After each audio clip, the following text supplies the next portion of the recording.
So excited that we have Katie Kitchens, who's co-founder of FabFitFun, here with us today to share a little bit about her journey to fearlessness and advocating for herself and being her own best advocate. So Katie, thank you. I know you're playing the role of Ajay Durrani based on your name that we have and the login that you have. But we are so thrilled that you're here with us, and we really look forward to learning the lessons that you learned along the way. Hi, everyone. Thank you, Barry. Thank you, Jen. I think it's so cool that you guys do these, and I'm very excited to join you today. You know, as Barry mentioned, I am the co-founder of FabFitFun. We are a lifestyle membership best known for our subscription boxes with a mission to deliver happiness and well-being to everyone, everywhere. So for me, you know, being a founder, specifically a female founder, is a little like trying to walk a tightrope while wearing stilettos over a volcano that's just about to erupt. So super simple. But, you know, so when Jennifer brought up the topic of being your best advocate, it really hit home. You know, while we've been lucky with, you know, millions of members over the last 10 years, you know, it hasn't always been a smooth ride. And it's often the losses, the roadblocks, and the embarrassing moments that take up my daily thoughts. You know, but what I know is that, you know, it really is the persistence during those hard times that create the best leaders. And I mean, who wants a boring ride when you can have a crazy grit building roller coaster? So on our Zoom about the talk that Jen is about to have, it was actually just after the Cannes Lion Festival of Creativity that Barry was speaking about. You know, it really is an amazing event filled with inspirational speakers and great relationship building opportunities. But I was immediately brought back to my very first pre-pandemic Cannes. I have two co-founders who happen to be men, and we were in a meeting with a few very important people who also happened to be men, and they just wouldn't talk to me. I mean, it was the strangest conversation. No matter what I said, they would respond, but they would respond to my co-founders as if they had made the comment. And, you know, I quickly realized that they somehow thought I was their assistant and therefore not really worthy of a response. And, you know, it wasn't intentional. It wasn't malicious. It was super fast. It was something that my co-founders really didn't even notice, but it only took just a couple minutes for me to shut down and stop talking. And it, you know, it felt like the air had been sucked out of the room and I was a little kid who just didn't know anything, you know. And looking back, I wish I had been a better advocate for myself, but I was embarrassed. You know, I felt like I shouldn't be there, you know, despite my title, you know, despite my same experience, our shared responsibilities. Those 3 minutes quickly eviscerated all of my self-confidence. And this wasn't 20 years ago, it was 5. So, you know, despite all of the significant progress and improved important conversations that continue to happen, you know, women still face consistent, unique obstacles on their path to leadership. One thing that I notice is that we often find ourselves, you know, being judged differently than our male counterparts, whether that's in terms of, you know, competence, ambition, or decision-making abilities. You know, women are underrepresented in top positions, and the road to the top is as uncertain as that active volcano. You know, if we're tough, we are labeled as aggressive, nice, and we don't care about performance, loud, and we're bossy, quiet, and we have nothing to contribute, basically burned either way. And I've been called all of those adjectives throughout my career. You know, and then of course there's the work-life balance. You know, I have 2 daughters, 7 and 10, and I don't think I've done an interview where I wasn't asked, how I manage my family and my work? And look, it's a great, important question, but it's also not one that my husband or my co-founders would ever get asked. The world truly places an unrealistic expectation on women to excel both in their professional life and their personal life, as like they don't exist. I make lists when I travel for my very competent husband, on what to give the girls to eat, what to dress them in, where to take them, when to take them. And it's because, society has set these expectations and it's exhausting. I have zero balance. I do, however, have sore, burning feet. I'm telling you that volcano is hot. But the good news is that I've also learned that every challenge has an opportunity. We need more voices in the room, even when it's scary, even when it feels like we shouldn't be speaking. We as women specifically bring unique perspectives, intense collaboration, true innovation, empathetic leadership styles, and multitasking, result driving magic. When the craziness feels like a little too much for me, I try to remind myself that every hill or volcano climbed, helps to pave the way for the next generation of women leaders. But being our best advocates is not just about speaking up in every meeting. It's also about owning our own self-worth and really celebrating our accomplishments. We should and can accept our own quirks and mistakes, but still focus on our unique skills and successes. Every day, in addition to writing my daily gratitude list, I also try to take a moment and write down what I have achieved, big or small. I think sometimes as young girls, we are taught to be helpers. We are conditioned to be overly humble and try and help others. And while that in itself is a huge gift, there is certainly no shame in appreciating and relishing our own achievements. I do think these conversations and these opportunities to connect have the opportunity to inspire change, to challenge the current norms, and create a world where my daughters get to speak as a founder and not just as a female founder. But until then, let's support each other, celebrate our victories, conquer all the volcanoes, and champion the next generation of female leaders. And in taking a little bit of my own advice, I do think what we've built at FabFitFun is pretty special. It is a really simple way to put a little bit of self-care into our lives, which we all need. And while I did not flag this to Barry, I am happy to offer everyone their first box free. Just send me an email at katie@fabfitfun.com and we will get you guys hooked up. And with that, I will turn it over to Jennifer to get the conversation going. Amazing. What a gift. Not only do we get the gift of becoming better at advocating for ourselves, but we get a FabFitFun gift.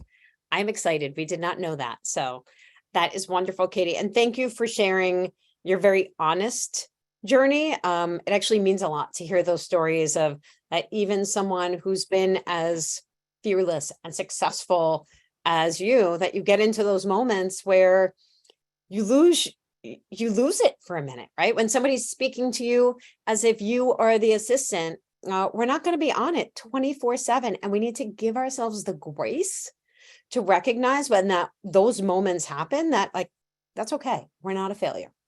We're just going to prepare better next time. And so it's going to be more natural for us and part of our automatic autopilot brain of how we're going to respond the next time. And that's what we're going to be focusing on today. We're going to actually start off with understanding what are some of those triggers for us of when we know we need to better advocate for ourselves, but sometimes we may shut down or take some other career limiting behaviors into account. So we'll talk about that. Then we're going to talk about some of the areas where self-advocacy is critical. Navigating the double bind, there's brand new research that has come out over the course of the past 6 months. So some of you may remember we did an Allies and Advocate Roundtable last summer with some incredible and brave male leaders who shared their experiences with us. And since then, there is this new research that we're going to talk about. How do we advocate for ourselves from a communication perspective? We're also going to talk about one of those big problems we all face of managing interruptions and learning how to say no gracefully. And then I am so thrilled that we're going to have this powerhouse panel. So stick around. I know your invites might have said that this was an hour, but if you can find that gift of time for yourself to hang in there, we have about an hour and a half worth of content. So we are recording this. If any of you need to drop off, I would strongly recommend coming back and watching the recording, because we have these incredible women that I am so excited to have as part of the panel. And I know we'll all learn so much from Alice Go of Captivate, certainly Katie Kitchens, co-founder of FabFitFun, Lena Magi of BCN, and certainly Amy Yuan from Broadsign, who I have just been so lucky to get to know as in her role on the advisory board here. But before then, we've got a lot that we're going to get through. And the reason why we're focusing on this is based on the original research that we conducted at Wet Cement in partnership with behavioral scientists at Wharton to understand what are those top barriers that hold us back from achieving our professional potential. We've seen this consistent thread and real statistically significant different in terms of how people who identify as women versus people who identify as men. And for a shortcut for our time together, I may say women and men, but we want to make sure we're always being as inclusive as possible for everyone. But we're seeing these major differences in terms of those areas where we need more self-advocacy. So when we ask people about whether or not they were hesitant to seek out promotions, and we ask them about their own behaviors compared to people their same age and same gender, for all of these slides, what you'll see how people who identify as women responded are in royal blue to the left, and how men responded is in teal to the right. And you can see we're all uncomfortable advocating for ourselves, women a little bit more so than men. And so that's not necessarily something that should stop us from seeking out promotions. We can actually see that there are some challenges that men have a lot more concerns about when it comes to pursuing promotions. But when it comes to other areas like having difficult conversations with colleagues, this is where we start to see some really major differences. That's where we're more concerned about how uncomfortable we will feel. That stops us from having those tough conversations. Whereas if you look over 2 rows there, you'll see that men are actually very concerned about how we will feel being women. So, and I know that we do have some allies who have joined us today. So for all of the men who are here with us today, thank you. Hopefully you'll get a lot out of this for yourself, but it'll also help you to be a more in-tuned, empathetic, and inclusive leader for the days ahead. As you might see here too, if you look all the way to the right, you'll see that we're also a lot more concerned about not being liked than our male counterparts. And then when it comes to, that's the same one, just a shortened version. So as you can see, we are very similar, but the other difference that I want you to be aware of is many times we talk about women concerned about being judged, which is a reality. Men are just as concerned, if you look all the way to the right now, about being judged as we are. And so that's why it's so critical that we get comfortable being uncomfortable. And there may be times where, as Katie had mentioned, you don't have that sense of self-worth, or you may feel like a bit of the imposter syndrome is coming over you. And it's not shocking, because when you look at what some of those drivers are of this lack of confidence or imposter syndrome, certainly from a research perspective, when they look at industries, 6 out of 10 people who work in the tech industry, which digital out of home would fall into that category will experience these feelings. And then when you add in the other drivers, like being a woman or being a woman in tech, being a woman on a predominantly male dominated team, which I know for many of you is the case from my experience in this industry as well. Then if you add on other layers, which is where intersectionality comes into play as well, it's not much more. So if you identify in any racial or ethnic minority or part of the LGBTQ community, or you're living with a disability or anything like that, you're going to feel it. And then when you add on to that, another driver is anybody who works in an industry that's driving innovation or where creativity comes to play. So like, of course, we have some issues with advocating for ourselves. And we have that lack of confidence because I'm sure for most of you, like for me, I can check the box on nearly every one of those. And so what I want us to start with is to just get in tune with what happens when we need to advocate for ourselves. So take a moment and think about this. What is the most likely situation where you're like, oh, gosh, I wish I could advocate better for myself? So close your eyes. Sometimes it's easier to just then allow the brain to have those neurons fire in new ways. What is that situation where you look back and it just boom comes to mind where you say, just like Katie did, gosh, I wish I said something in that moment. So identify that moment for yourself and then think to yourself, what do you tell yourself in those moments? What do you do in those moments? And how do you feel when that happens? So because part of dealing with this and why WE.DOOH and DPAA is such an amazing community, it's because we're all in it together and we recognize that we are not the only ones who feel this way. And so right now in the chat, tell us, what is one of those times or places, and you don't have to write a diatribe, this doesn't have to be 8 paragraphs, but like, what's that moment? Is it perhaps you're in a big meeting and you want to ask a question, but you don't, or you're at a conference and you have a brilliant question for a panelist, but you never step up to the microphone to ask it or raise your hand? Is it when you're presenting to your peers or maybe presenting to leaders? Maybe it is when you have to negotiate, especially in our industry here. Perhaps it's when you have to have a tough conversation. For those of you on all sides of the industry, it might be when you have to tell, like if you're on the agency side, it might be, or on the client side, you're telling one of your media or publisher partners or ad tech partners, like, sorry, we're not working with you anymore. So what is that thing for you? And let's see who's going to be brave enough to get us started in the chat to just share that one little experience that you've dealt with. And I promise you, once you start to see that you're not alone, it's going to make everybody feel that much more together. So I'm going to allow you to do that while we continue to move on. But again, make it short and sweet. Just give us a taste of what that is that holds you back the most. And so put that in the chat. You can also put that into Menti, either place. And let's talk about when that happens, what are some of the self-sabotaging behaviors that can then have a negative impact for us? Because there are quite a few. And what we're going to share are some of the most popular ones. Certainly there are more specifically for women. And I really honed it down to our industry. And it's important to understand what these things are, because once you recognize what the trigger moments are and then what your self-sabotaging behaviors are, you can start to do things differently. So let's talk about what some of these are. First and foremost, flying under the radar, or keeping a low profile, or staying quiet.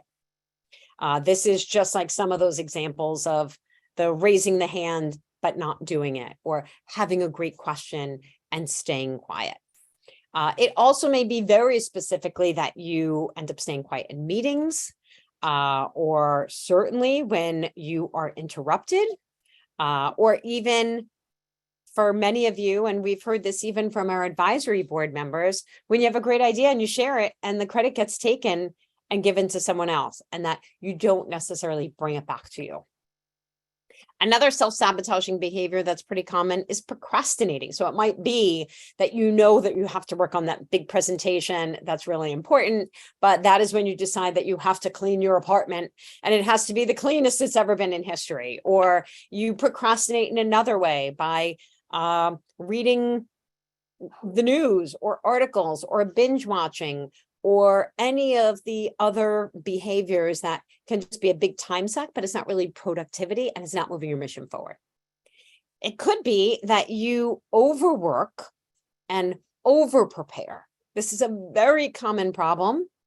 And even world leaders have said that, female world leaders have said that this is a problem for themselves, where they want to make sure that they're prepared to answer any tough question that may come their way, or read, 5 more articles so that they have the research to back up the idea before they share their idea. And so sometimes then what ends up happening from a communication perspective is you do all of this overwork. And so you want to prove to everyone that you did all that work.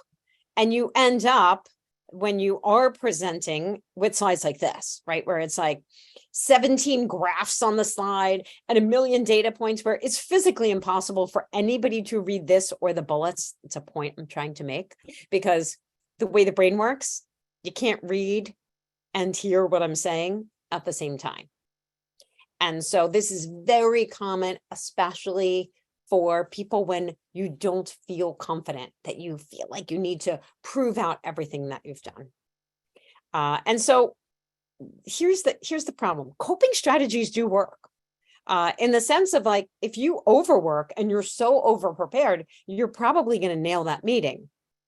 But what it also means is that you're not putting that time in other places for other priorities that you may have. Very importantly, taking care of yourself, finding some time for self-care, finding some time to relax and unplug and recharge, or for those other things like friends and family and parents and children and whatever else might bring you joy. So think about this for a minute. What is the cost to you of whichever self-sabotaging behavior you do most often? And for all of us, like for me, I do all those behaviors. Okay. Sometimes all at the same time, sometimes one after another. And the more that I've learned about this, the quicker I can be like, oh, I know exactly what I'm doing. I am procrastinating right now. Like, I really don't need to read one more news article. Like, none of it makes a difference anyway. But so I'm going to shut off my phone and I'm going to go up to bed, or whatever it might be that I am sabotaging for myself. So how has it hurt you? Are there any opportunities that you've missed because you've had any of these self-sabotaging behaviors? And what is going to happen if you don't ever change this? And again, it could mean speaking up for yourself. It could mean putting yourself out there and taking a leap when you're not ready. Okay, so I want you to think about this. And now what I'm going to have you do, again, so we know that we're not alone, is I'm going to share out, and I'm going to ask all of you to weigh in Menti. And if you hadn't downloaded it yet, or accessed Menti through the program, you can open up your camera app right now, and you can hover over the QR code that you see on the screen and weigh in for us. So when do you feel most uncomfortable at work and needing to advocate for yourself? And what self-sabotaging behaviors have you relied on most often? We really want to hear what everybody here is dealing with. And let me know, is anyone having challenging? Okay, it looks like I see some answers coming in now, which is great. Seeing overwork and over prepare is something I have been so guilty of over the years. I'm sure many of you have heard me tell my stories of working at Yahoo in the office until 11:30 at night, just so that I could feel like, well, if I'm the hardest worker, then of course they can't get rid of me, because that would be just silly. So I'll just work twice as hard as everybody else. And then even if I'm not the best, they'd be crazy to fire me. So now I see some answers coming in. Let's keep them coming so that we can start to understand who we are and better support each other at the same time. So I'm seeing a lot of the overwork and over prepare. And actually, one of the things I see when I work, especially with women around the world around imposter syndrome is that there are a number of different ways that we may feel. So it might be that we feel like we're a fraud, a fake, or we're going to get found out. And so we imagine that the only reason we've had success is because we have a good personality or luck or timing. But what I see with women most often is that they believe that they've only had the success they have because they work longer and harder than everyone else. And it seems like there's quite a few of you as well who just try and fly under the radar and stay quiet when you know that you shouldn't. So let's keep these answers coming in. We'll come back to this so that, again, we can all understand that we are not alone and that we are in this together. So now that you're like, okay, I realize I have these self-sabotaging behaviors. What am I supposed to do about it? Let's focus on what some of those things are. So I want you to start thinking about and visualize this. Remember this light switch, old school light switch. I want you to flip the switch. Whenever you identify one of those self-sabotaging behaviors, you're either flying under the radar or slowing yourself down by working too hard and working too long. I want you to think about, I'm just going to flip the switch and just do the opposite of that. Okay. So what that means is that if you are somebody who's flying under the radar and not sharing your question or stepping up to the plate, just recognize that you're playing smaller than you should be. And not only do we need you to not hold back and to step forward because you have great ideas and contributions, but do it for all these other amazing women here. Do it because it's going to make a difference for your sister, your best friend, your niece, your daughter, because then everyone's going to be able to see the benefit of strong, smart contributions, regardless of gender. Okay, so do it not only for yourself, do it for little old me. I need your help. Okay, so I want you to think of who is that person who's also a woman or a girl who you really care about, that you know you don't want them being in the same position. Just as Katie said, she doesn't want her daughters being female founders. She just wants them to be effing fearless founders. She didn't say effing, I just added that in. But this is a family show, so I'm not actually cursing. Okay. I also want you to think about this. So now that you've identified who that person is, imagine that they're cheering you on when you have that question task. Or imagine that, and I do this, so I did a keynote last week for 1,600 people, and somebody said to me like, oh my gosh, how do you get on the stage? And I said, I just imagine that everybody who's there, or at least a number of them, they're my friends and they're cheering me on. They're like, you go, Jen, you got this.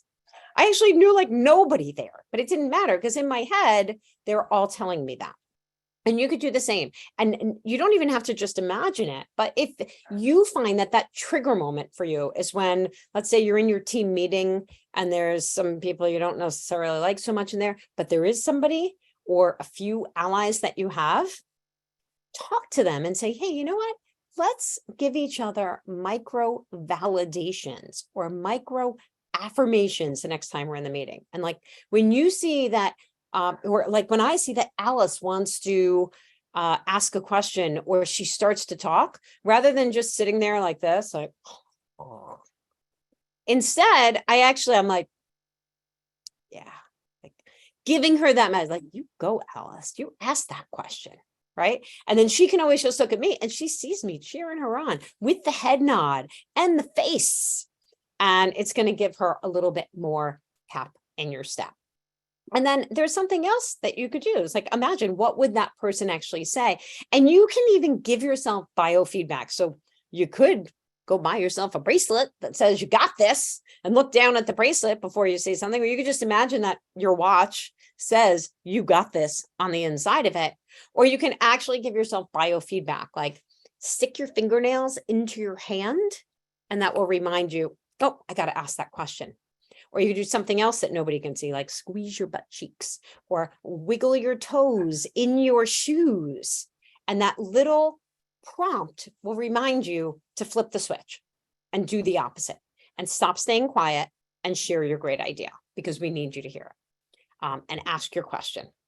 And then what you can also do is ask yourself these 3 questions. And I will say one of my greatest mentors and friends in the industry, a man, Don Leon, who many of you may know, is a recruiter for decades in the industry.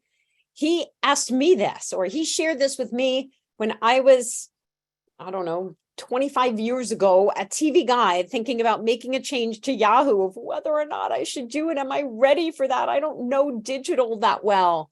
And he said, what's the worst thing that can happen? What's the best thing that can happen?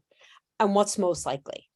And if you can deal with any of those three things, go for it. Stop being quiet. Stop not asking for the promotion. Stop not advocating for yourself. Now, if you're one of those people that speeds up when you're presenting or in a conversation or anytime that you're uncomfortable and you just try and get it out as quickly as you can, I want you to think of yourself as a car, okay?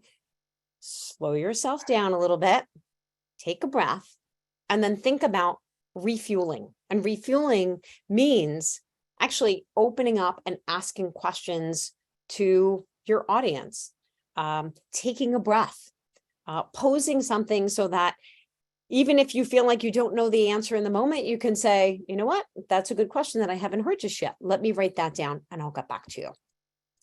And now, so hopefully all of you feel like there are some ways that you can identify those saboteurs that you may have. I want to switch gears to talk about the double bind here. So as I had mentioned, we had covered what this means last August, and I'm just going to revisit it real quickly for those of you who aren't a part of it. The double bind is that there are these expectations that people have, and this goes back for decades worth of research, but there's this new research that just came out that shows that when people are asked what a leader looks like and communicates like, there's this expectation of competence that goes along with a leader. They are clear, direct, decisive, assertive, and they share their opinion, and then they qualify it with research. Unfortunately, most of those behaviors are stereotypically assigned to people who look like this, okay? Those are called stereotypically male behaviors. When asked from a communications perspective, what are the expectations of women, they all get lumped into this category of warmth. And these are pro-social behaviors like asking questions, showing empathy, expressing concern, and making connections. Now, here's part of the problem, and Katie touched on this a little bit in her opening remarks. When we only show competence behaviors, we get all these bad B terms. We're brash, we're bossy, we're witchy with a B, we're abrasive. I know there's a B in there. It's an A word, though. I do know that. Or we're just unlikable. Okay. And if we only talk on and communicate with all the warmth, then that's when we get, we're too soft, too nice, so she doesn't seem like she's a leader. And so every modern leader needs to be able to communicate across both of these. But this new research that just came out found that, and look, here's the bad news. Don't shoot me for being the messenger here. Even women at the highest levels of success in corporate America, so women who are serving on for-profit corporate boards, are still dealing with managing and navigating the double bind. Okay, so it's not going away. It is just the reality. And so the more we can understand how to effectively navigate it, the more successful we can all be. And so this research that was conducted by Colorado State was with women serving on for-profit corporate boards. And what they found was that there is this spectrum of communication where the most successful and impactful board members were communicating against. So on the competent side of the house, that's where they would always assert their opinion and then qualify it with research. On the warmth side of the house, they would always ask questions and then they would connect both ideas. So when other people would share their ideas, they'd bring those together, which we all know is the true meaning of creativity, but they would also connect people. So it might be people on the board, it might be people outside in their industry.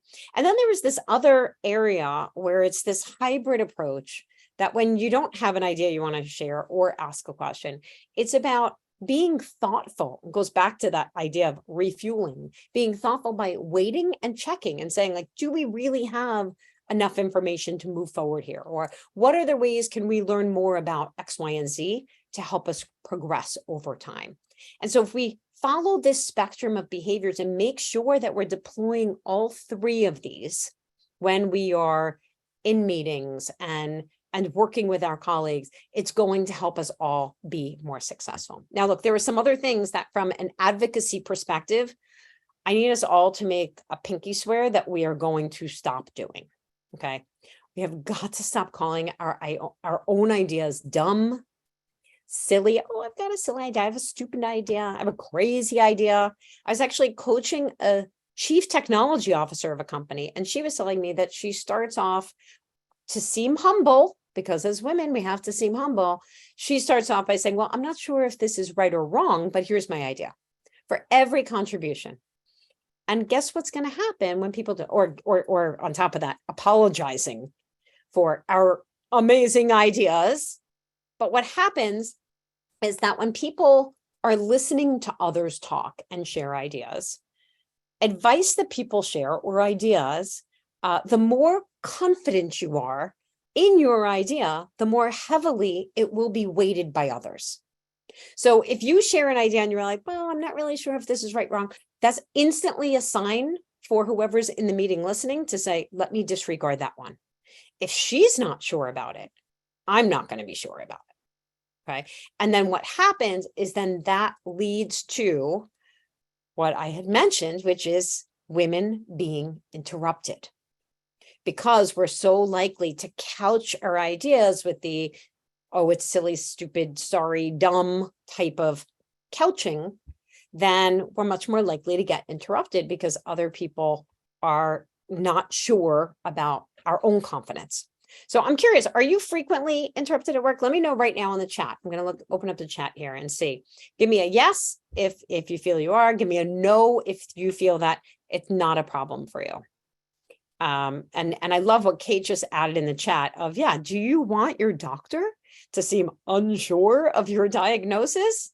Absolutely not. And it's the same in business. Everybody wants to feel sure about what other people are saying. Okay, so it seems like we've got quite a few of you that are interrupted. Tara, you go, girl. I'm so happy to see that you're not interrupted. We may need you on the next panel. Okay, and Nicolette, I'm surprised. I'm not surprised you're not interrupted either. But so let's talk about what are some of those things that you can do to manage interruption. So look, there is a gender difference here. So people tend to dominate a conversation and interrupt other people when they feel that they're more powerful than the others in the room, or when they're trying to signal power to other people in the room. So if you are in a situation where there is a gender bias or a stereotype bias or an affinity bias, there's a lot of biases out there. One I hate the most, height bias. People hate short people like me. But affinity bias is that we are more likely to want to spend time and hear ideas of people who look like us, the opposite of diversity. And so what we need to do is know that that happens, and it doesn't just happen to us. A Harvard Business Review analysis found that female Supreme Court justices were 3 times more likely than their male counterparts to get interrupted. And so that's why what we want to do is focus on a few different methods to handle the interruptions. And these are all in the handout. So I'm going to go through them real quick. But let's channel Dory and just keep swimming. Okay. So the next time you're in a meeting and somebody starts to interrupt you, just keep going. Just increase the volume of your voice and just keep going. And they will get the message, and everybody around them will get the message as well. And we'll probably give them some nonverbal feedback of like shut up, Bob. Okay, let Tiffany finish. We want to hear what Tiffany has to say. Another method that you could use is when Bob or Josh, I don't know why I always use those poor 2 names. I think every Bob and Josh on earth must hate me. When Josh interrupts you, we know there's a lot of Joshes in this industry too. You can just, oh, Josh, hold that thought. I'll come right back to you. And then continue on. Okay, and you give them the nonverbal feedback. This is why it's important. We all need to have our cameras on, because if we're in a virtual meeting, you can even do that. Hey, Bob, hold that thought. I'm coming right back to you. You can also, if you have an idea that you are trying to work through, rather than saying, this may sound crazy, or I'm not really sure what I'm saying just yet, you can actually preempt the idea to say, I have an idea, but it might take me a minute to get it out. So just wait with me while I work through it, and I'll let you know when I'm done, because I want to hear what you have to say, or I want you to weigh in as well. So they know that they're invited to be a part of it, but not until you give them the clue. Another great thing that we can do, because we are so pro-social and we want to support each other, and it's not just women, most of us, our best allies at work can be men, is to create what I like to call an interruption alliance. So going back to that meeting with Alice and I in the meeting today, or let's say it's Katie and I, because that's what we have on the screen. If we're in that meeting and Katie gets interrupted, I can, when Bob or Josh are done, I can say, Katie was actually saying something really valuable. Katie, can we go back to what you were saying? And then that way it's going to redirect back. Or if I'm feeling a little bit more like I got some pep in my step today, I can have fun and interrupt Josh.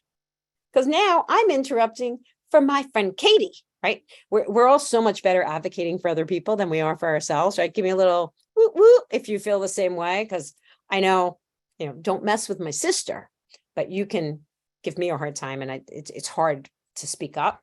So in this case, you just say, you interrupt Josh, have fun with it. Hey, Josh, hold on. Yeah. Katie, can you go back to what you were saying? Or let's let Katie finish her thought. But what will happen sometimes is there will be serial interrupters. And what I strongly advise you to do is have a one-on-one conversation with them. And if you take this approach and assume innocence, it won't be nearly as scary as you might think. Okay, so it could look something like this. And again, this is in your handout, but read along with me for a second. You could say something like, hey, Josh, I just wanted to chat with you privately to share. I noticed you've interrupted me a few times in the meetings lately. You are probably not even aware of this, but I would really appreciate it if you can let me finish my thoughts in next week's meeting. And then I also want you to notice, if you find that you're being interrupted a lot, take a look in the mirror, because sometimes what happens, because we have a different communication style in many cases, especially if you're on a predominantly male team, that may cause some of those interruptions. So one thing I've worked with some teams is around some of these clues or tactics that you can put into place. So first off, if you do have an idea and you're not really sure where you want to go with it, while somebody else is talking, take a moment and jot down your idea, almost to the point where you get it to bullet points. And then that will help you when you do want to share it to be like right on the money. Okay. Another thing that you can do if you're finding that you're consistently interrupted is we all have a stopwatch in our hands 24/7 called our phone. Next time you're in a meeting and you don't really have to pay too much attention to the content of the meeting, set your stopwatch and start to see how long each person's contribution is. So if I'm in a meeting and Tiffany talks for 30 seconds and Alice talks for 30 seconds, and Katie talks for 30 seconds and Patricia talks for 25 seconds, then when I go and I set my stopwatch before I share my idea and I realize I've spoken for 3 minutes, it can be a clue that I'm not following the communication cadence of the team. And so that can be another reason why you might get interrupted. And then what I'd definitely advise you to do is talk to that ally that you have in your meetings, talk to your manager, talk to your mentor, and see what are some ways you can just tighten up that communication so that you can better advocate for your ideas.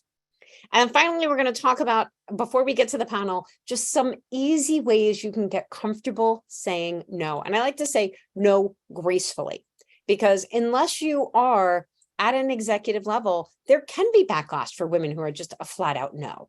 That's when you can start getting a negative reputation that, brash, bossy, bullyish, what have you. But the reality is, and we've spoken about this before, women are far more likely to be asked to do the non-promotable work. And we've heard this from many of you in the past around asking to take notes, set up lunches, clean up from lunches, do all the DEI work, plan the baby showers and the wedding showers and all of that, which is really time consuming and which will never get you a promotion, right? Nobody's getting more equity. Nobody's getting a raise or anything that matters when it comes to us earning what we deserve to earn because we're doing all this nice work. So, and it goes beyond just the non-promotable stuff. It may be other things. So I want you to think about preparing your script, and practicing it, because we're all going to get asked for these things. And the more you have it ready to go in your head, the easier it's going to be. Just like if somebody says hello to you, you're not like, oh gosh, what do I have to say back? No, you practice it. You say, hi, how are you? Right? It comes immediately. So here's just 2 examples I'm going to give you. And again, there's more of this in the handout. But this is some of the ways I've seen female leaders say no, what I will call gracefully. Okay, so it can be something like this. I'm so flattered that you thought of me to chair this new committee that you care about and I don't. I'm added that extra little bit in there, but unfortunately, my plate is full with the priorities that I set for the year, depending upon if your manager's around with my manager. And so, if this is something that's still important and you need my help, let's talk about it next year. Or in the future, if my priorities should shift and this is a bigger priority than the things that I've already committed to. Right. So giving yourself that grace to say, you know what, I do have priorities and I need to focus on those things. Another easier way to say no is a no, but. Oh, that's a great idea, but I can't commit to that right now, or I can't take that on today based on some other things that I can do. And then you can help them. Who else could take that on? And this might be a great way to serve up a name that starts with, I don't know, Josh or Bob. And let's see what happens when we make some recommendations to share the load from a gender perspective so that we can all be in this together. And I'm sure many of you have different methods that you've used over the years in terms of how you've said no. So before we shift over to our panel, I would love to hear from all of you. What are some of the effective ways that you have said, oops, that's the wrong one, that you have said no in the past? And while you think about that, I will say, I know that we've just covered off a lot. And before we go to your answers and then to the panel, I just want to remind you that here are some of the things I hope you take away from today. That is, recognize your triggers and what those self-sabotaging behaviors are, and then flip the switch. Right? Practice that double competence or double bind with competence and warmth. Learn how to say no gracefully and get comfortable managing those interruptions in several of the ways that we have talked about. And there are even far more that we had included in the handout. So again, let's see. I'm so curious to see what are some of your favorite ways to say no. And as it seems, let's see. Let's see if we've got any answers here. Would love to see what you have to say in Menti. It looks like we don't have any answers that have come through just yet.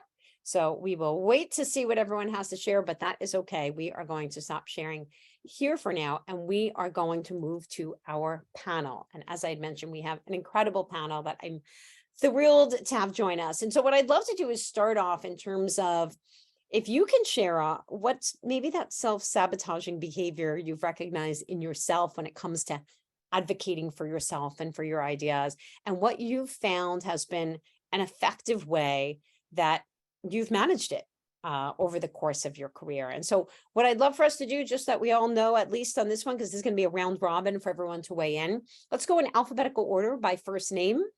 And so Amy, why don't you, or Alice, actually, I clearly don't know my alphabet. Alice, why don't you get us kicked off?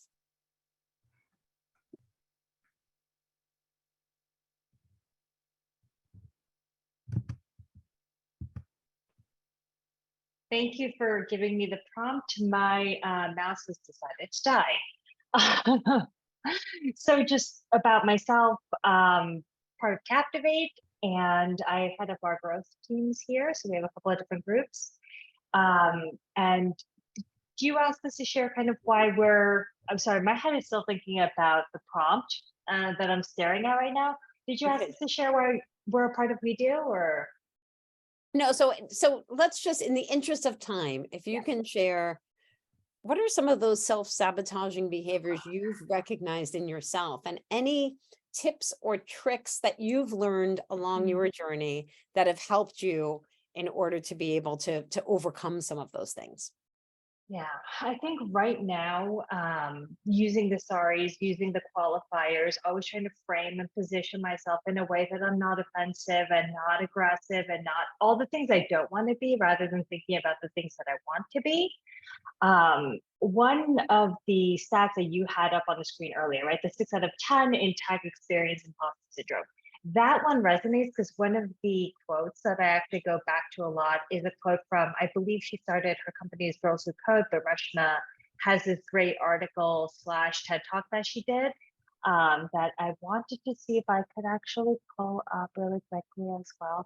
Oh, do you mind if I take like just a quick second to read something out? Sure. And why don't, while you're, if I've you need got to, it. oh, okay, Yeah, awesome. because it's just like a piece that I have to keep reading to myself. So I actually have it on quick pull, but it says like most girls are taught to avoid failure and risk, to smile, to play it safe, to get all A's. Boys are taught to play rough and swing high and fall to the top of the monkey bars. In other words, we're raising our girls to be perfect and we're raising our boys to be brave.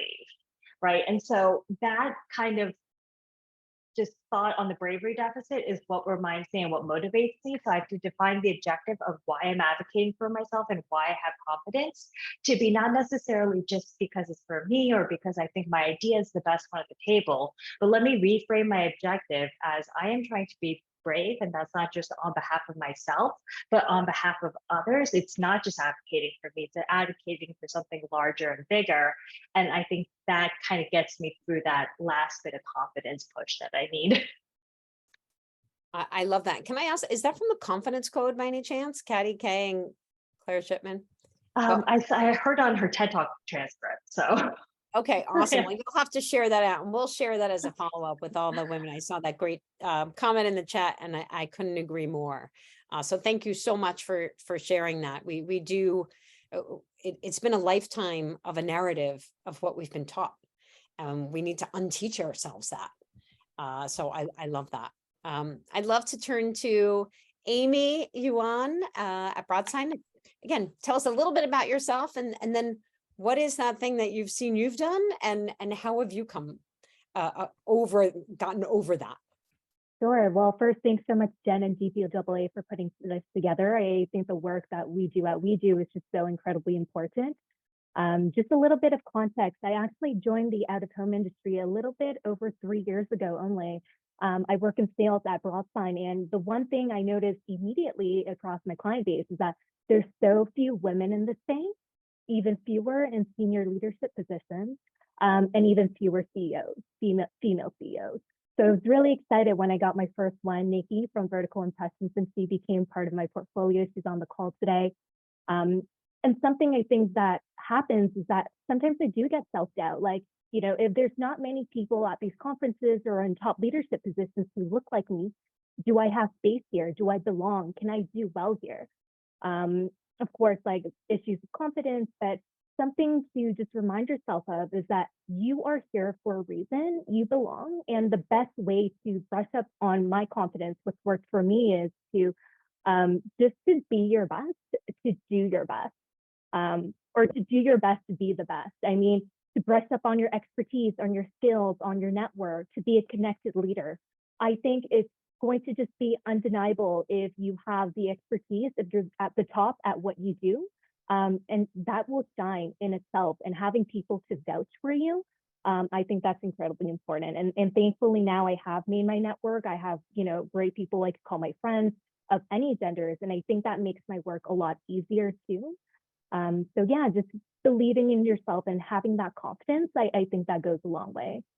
Well, and to your point, Amy, I think recognizing that we don't have to be perfect all the time and that we can have a bad day or make a mistake occasionally. And that doesn't mean that like, oh my gosh, everything's ruined or I'm not really as good as I thought that I was. Yeah, self-compassion is very important. Absolutely. Katie, I'd love to hear for you what comes up. So I love the quote that Alice read. I hear it all the time, and it's one of something that resonates with me quite a bit because I think oftentimes women suffer from this idea of perfectionism and that ultimately is at odds with taking any kind of risk, because anytime you take a risk, there is potential failure. And, for me personally, what that used to do was lead to a lot of procrastination, because I knew it was something that I had to do, but I was worried that it wasn't going to be perfect. So I would put it off until the very last minute, hoping that because I wasn't giving it all of the attention, whatever I did would be good enough and, not be representative of my entire self-worth. So if it didn't work out well, it was okay. It is not a recipe for success. What I found is that when I put the tasks that I am least excited about, most worried about, most, filling me with sort of doubt, self-doubt and anxiety, when I put those at my top of my to-do list and get done with them first, my entire day feels different. I feel lighter. I feel more self-confident. It still doesn't have to be perfect, but it allows me to sort of free up my headspace that was, taken up so consistently about something that I had to do, versus being able to get the rest of my day done. And it's not something that comes naturally to me. So it is something that I have to work on consistently, but I found, it's made me a better leader, a better team member, and, feel very grateful for that. I love that, putting the thing that's going to be hardest, that you're procrastinating about most, first on the list. And then you can get it done and move on. That's so great. That's so great. And Lena, would love to, again, get to know you a little bit, and what's your experience been like, and what have you learned that's worked for you to better advocate for yourself? Yeah, thank you so much for having me. So as mentioned, I'm Lena. I'm with BCN Visuals. We're a technology innovation studio, most well known for our 3D anamorphic visuals. We pioneered the technology and have done tons and tons of campaigns worldwide. So I'm really happy to be here, especially being a woman, a new mom. I have a 5-month-old son, and then I'm also from Brazil. So a lot of the things that have been talked about in terms of like dealing with men and those types of things, I always try to compare to someone from a different culture. And I think there's a little bit of an echo here from Yeah. someone. I'll cover all that in detail, but kind of setting the table. Okay. Hopefully somebody muted him. Perfect. Thank you. Yeah, so I always try to compare, communication styles with someone from a different background. So I always try to compare it that way. But in terms of, being a woman in the industry, it's like you always want to do everything yourself, right? And you're putting too much on your plate and you're not asking for help. And the feeling of I'd rather just do it myself because I know how it's going to get done rather than delegating. So I think, in terms of my professional career, even from a personal standpoint, it's like, let the husband unload the dishwasher, it's going to be fine. We can rearrange the plates later. Yeah, I'm just excited to be here and contribute, and have been in the industry for over 10 years at a number of different places. And just would love to continue to be part of this conversation with all of you women. Wonderful. And Lena, I love that you said that you can let the husband just do the dishwasher, even if it's not perfect. But what we need to undo for you is that you will redo the plates later. We've just got to get comfortable with the plates not being exactly the way we want. And then let's put our time and effort in something else that's more meaningful for us, that gives us joy, that will help our careers grow that much more. So I'm actually curious for all of you, and maybe Katie, I'll start with you as an entrepreneur. One of the things, as we're talking about here with confidence and imposter syndrome, sometimes it's so hard to get started until we feel like we're like 1,000% ready. And we're never 1,000% ready. That's impossible. And so would love to hear if there's any advice that you would have for anyone. And again, it could be about starting a business someday for many of the folks who were on here. It could be about throwing your hat in the ring for the promotion. It could be about raising your hand to say, I want to represent the company at the conference that we're going to, or be on the panel. So when you felt like you're not all the way ready to take the leap yet, what's worked for you? So, I mean, look, Jennifer, I think you nailed it on the head with your first sentence. There's no world in which you are ever going to be 100% ready to do anything, because by the time you launch, or by the time your speech is ready, or by the time, XYZ is coming, there's going to be something new that happens that already changes the game. And I think success is being able to, take the risk, put yourself out there, know that there's going to be opportunities to change and evolve and get better and learn from the mistakes that you make along the way. I mean, we at FabFitFun, I would say, are the queen of pivoting. My background is in content. I was a writer for about 10 years before starting FabFitFun, 13 years ago. And we ran it as a media brand for about 3 years, built up a really nice following. But at the time, media was a tough business, with every magazine and newsletter shutting down. So we knew that we needed another revenue stream. We tested a bunch of things that didn't work. One of them was the box that sold out in 24 hours. And we realized, okay, this is the thing that we want to lean into. But that was after the 5 different ventures that didn't actually come to fruition. And that's okay. I think as long as we are open to recognizing the mistakes, trying not to make them again, which doesn't always happen. Sometimes you make them twice. But that's the growth. And, I think it comes back to this idea as women, we really do want to be perfect. We want to make sure every T is crossed, every I is dotted. But that's just not the reality of the world. It's messy. It's chaotic. I mean, certainly startup life is nuts. What's true on Monday is never true by Friday. And we have to be comfortable in the uncomfortable if we really want to grow. Absolutely. And recognizing that the only way we can innovate, and in this industry, it is all about innovation.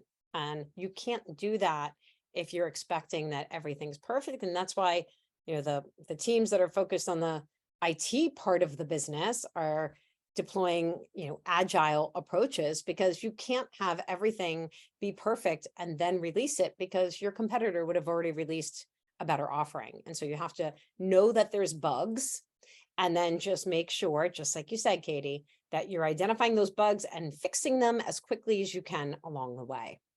Yeah. And I mean, we're lucky, we have a unique platform where we get consistent member feedback, where they can personally tag me and my co-founders. And, sometimes we're superheroes because we're delivering products that they love and changing their lives. And then there's times where they're not so happy. But, again, that's part of the evolution of, hearing your customers or your clients, what's working, and working with them to, create better performance the next time around. Well, and I love that concept of getting that feedback, but not necessarily through a website, for all of us, right? Like, Yeah.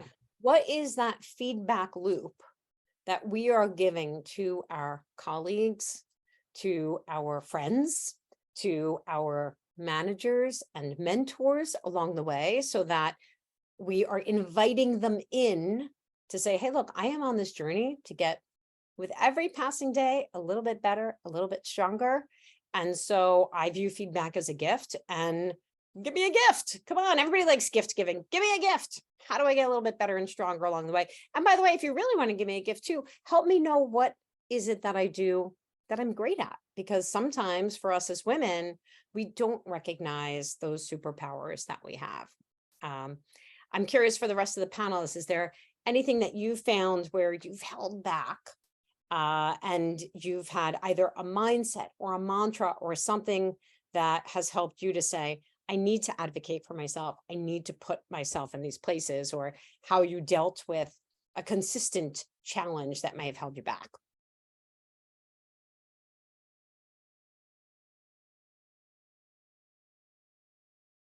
And Just oh, going Amy, off yes. on Katie's point, I think it's just so easy to fall into this trap of trying to reach perfection, which is just super unrealistic. And it makes you kind of sometimes fall into this trap of a negative spiral thinking, and you're doing that self-doubt thing again. And I think the best thing to remind yourself is like, you got this, right? And then something that I found really helpful is just having a really supportive network, people that you can go to for advice. And hopefully we can all find ourselves within a job and role where we have supportive mentors, even within our organizations. I think having a direct manager who has been supportive in my career, that has helped me just tremendously kind of navigate some of these challenges within the workplace. Right. I couldn't agree more. And for those of you who didn't attend our previous program on building your personal board of directors, definitely check that one out. And you can also on WE.DOOH we've got the personal board of directors Fearless in 5 there for you. So it's critical that you've got those sponsors, mentors, allies, peer mentors, and proteges that are helping you along on your path. Alice, were you going to share something there? Yeah, it's that word perfection. I think, Katie, you said it before, right? Things get messy. And the reason I think I point myself at perfection is that's an end goal. Things are going to get messy, but my objective, or where my map points to, or the X on it, right? It can't be messiness, but that's what's going to happen. So I have to kind of reframe what I'm trying to achieve. I'm not trying to achieve perfection. What am I trying to attain? I'm giving myself room for failure. I'm giving myself grace. I'm giving myself compassion. Why am I doing all those things? Oh, right. It's because I'm trying to evolve and learn. So instead of aiming for perfection, if I aim for evolution and learning, then as things get messy along the way, as I feel along the way, I'm like, oh, bonus points. I start feeling better about it because that means I've tried and I can do something else differently in the future. So that's where I have to just remind myself, am I stuck right now because I'm trying to be perfect, or am I going to let myself learn and grow? Just kind of trying to just be as aware as possible of what I'm putting myself up against, I guess. And I love that, replacing perfectionism with evolution. Alice, I'm going to steal that from you, but give you credit, of course, because we don't want to steal credit from other people.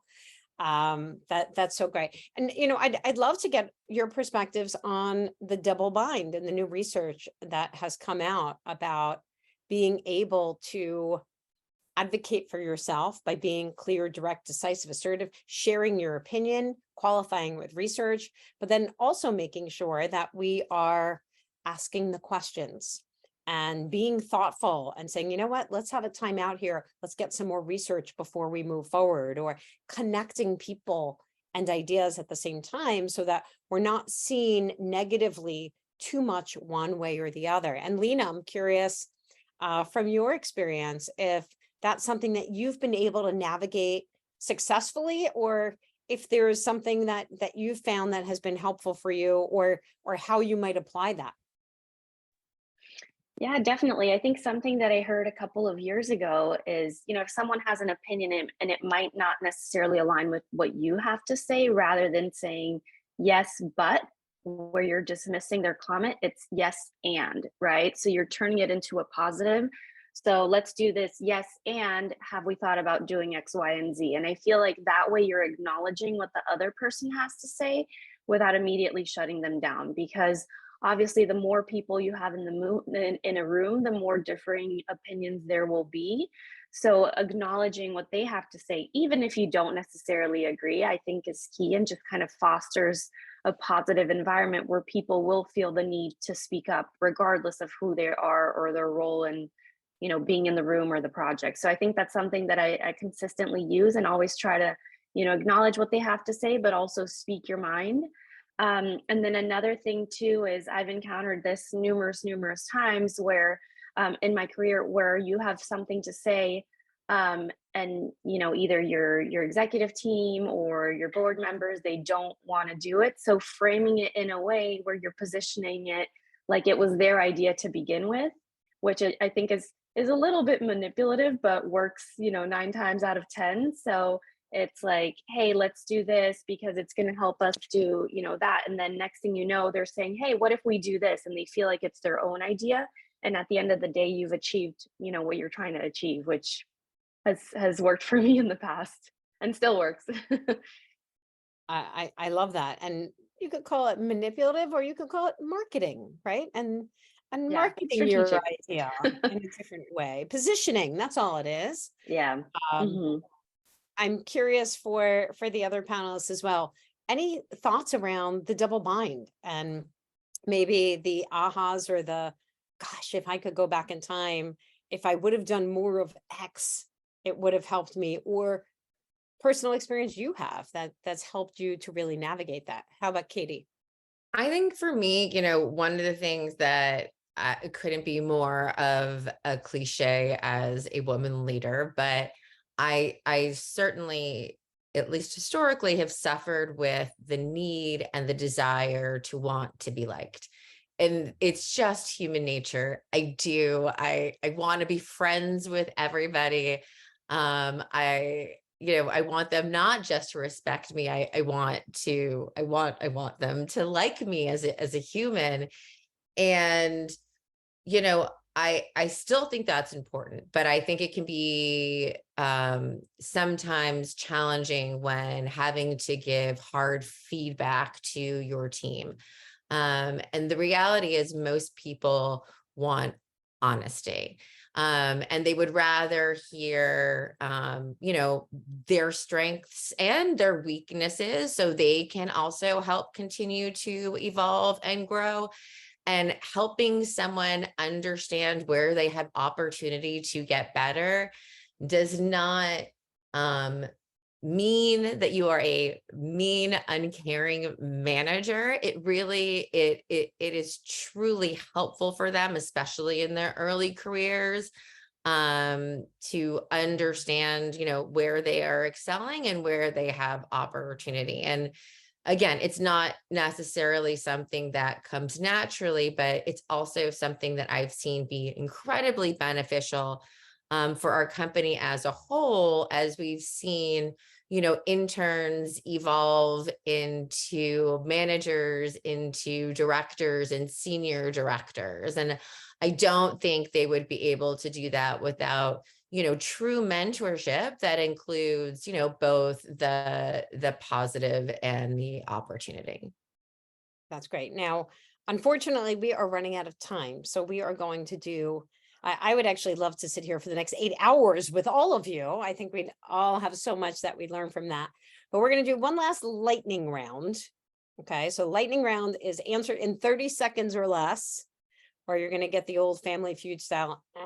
I wouldn't actually do that, but 30 seconds or less of what would be your biggest piece of advice or tip that you would have for someone else in terms of what they could or should be doing to advocate for themselves. So it could be around saying no. It could be around managing interruptions. It could be around getting asked to be a part of the meeting where their material or their work is being presented.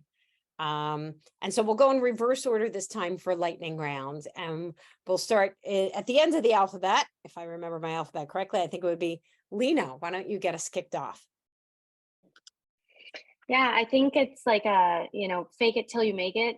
Like imposter syndrome is always going to be around, but like feel like you belong. Say what you want to say. If it's something that you're not sure of, it's, hey, I think I know the answer to that, but let me get back to you, right? And I think that creates confidence, which makes you feel like you belong, which is kind of a cycle of I belong, I can say what I need to say. So just fake it till you make it. Don't feel like you're not welcome in a specific place with certain people, and just always, feel like you belong, and your voice is going to be heard. I love that. I think I know the answer, but let me get back to you, or let me double check on that. That's a new one for me. I like it. Katie, how about for you?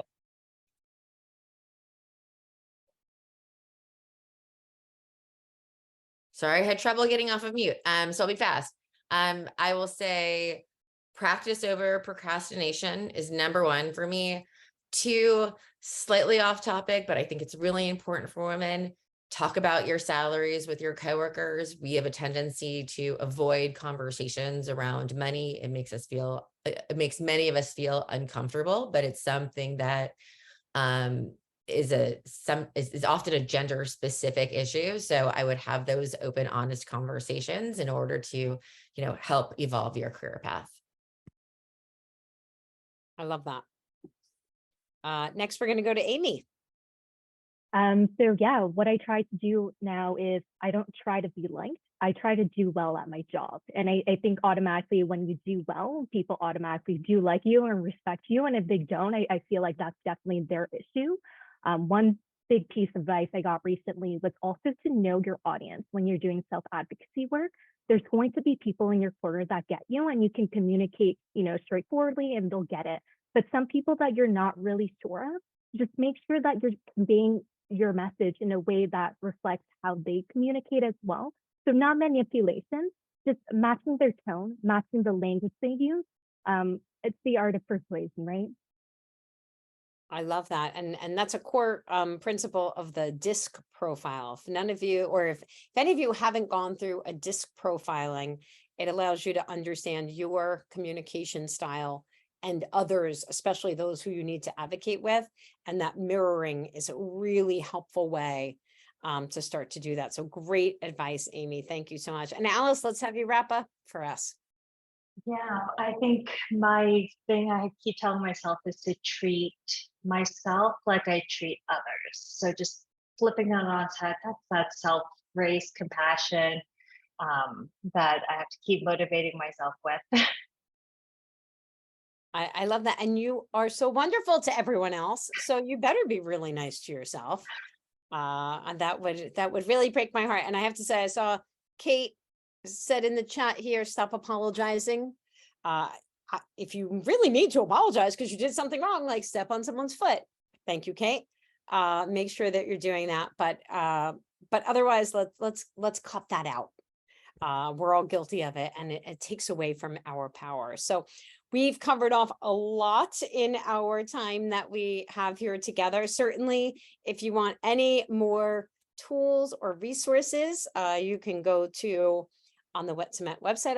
I had said we have more content for you there. There's also an exclusive material area that we have extra information around self-advocacy and confident communication, executive presence. So definitely check that out. You can just go onto the website. There's this section exclusive material, and you'll use the passcode fearless. And then if you want some of the insights and the information that we had gathered during our session, I know for some of you, it took a little bit longer to put that feedback in. I saw that was a Menti. If you want that, as well as if you need the digital copy of the handout, and you certainly want to sign up for the Wet Cement newsletter, you can just text 66866 and then use the keyword Wet Cement, and we will get that right to you, and would love to have that as a part of it. I want to thank the DPAA for giving us this platform and investing in inclusivity and creating this strong community of women and allies. We are so grateful to you for that. Barry and Blake and Ajay, who is our greatest ally, and Carrie. Without you, this wouldn't be possible. So thank you all so much. And as Amy had said earlier, just remember, you got this. So thank you all for weighing in. We'll actually, since we didn't get time to the additional questions, we will use all of that for the next WE.DOOH event that we'll have coming up in just a few months. So make sure you don't miss that. Thanks so much for joining us today.